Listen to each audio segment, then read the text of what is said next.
2010 সালে এসেছে, এখন ন্যাপ ভ্যালু কত?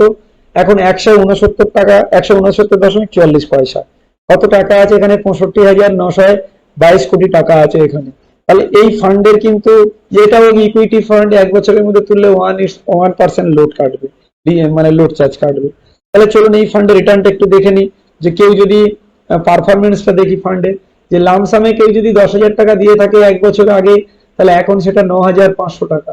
তাহলে এসবিআই ফান্ডের থেকে কিন্তু এখানে একটু বেশি আছে, বাট কম আছে। কিন্তু এসআইপি তে গিয়ে দেখুন কত হয়েছে, যে 1,20,000 দিয়েছে, তার হচ্ছে 1,22,000। ফান্ড যেহেতু 2010 সালে এসেছে, তাহলে প্রায় 15 বছর হয়ে গেছে। সেই প্রায় 15 বছরে এখানে দেখতে পাচ্ছেন যে 2 বছরে কত দিয়েছে। যে কেউ এখানে যদি হিসাব করেন 10,000 টাকা করে 2 বছরে দিয়েছে 2,40,000, সেটা হচ্ছে 2,70,000। 3 বছরে কত দিয়েছে না 3,60,000 হবে, 10,000 টাকা করে প্রতি মাস হলে 36 মাসে। কিন্তু এখানে কত হয়েছে না 4,87,000। ঠিক 5 বছরে মোট টাকা দিয়েছে কত? বছরে 1,20,000 করলে 5 বছরে 6 লাখ টাকা, এখানে হয়েছে কত? 11,39,138 টাকা।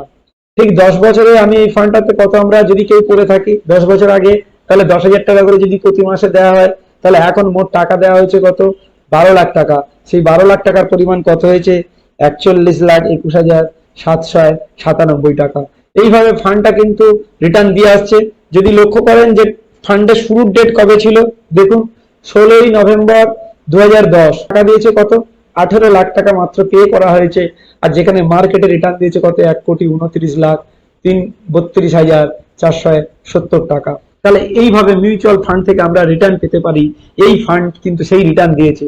তো শুধু এরকম একটা ফান্ড নয়, 15 বছর আগে যত ফান্ড এসছে, 10 বছর আগে যত ফান্ড এসছে, ম্যাক্সিমাম ফান্ডে আপনার রিটার্ন রেট কিন্তু বেশ ভালোই দিয়েছে।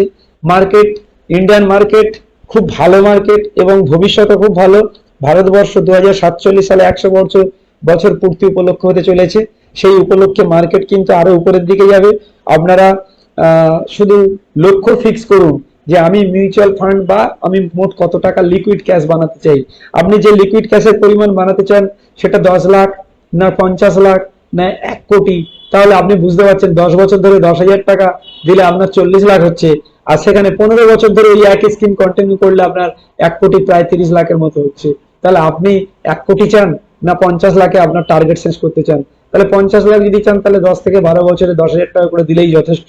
এবার কেউ যদি টাকা কম দেন, 10,000 টাকায় যদি জায়গায় কেউ যদি 5,000 টাকা দেন, তাহলে এখানে কিন্তু 15 বছরে গিয়ে 1 কোটি 30 লাখের জায়গায় হাফ করলে 65 লাখের মতো দাঁড়াচ্ছে 15 বছরে 5,000 টাকা করে দিলেও।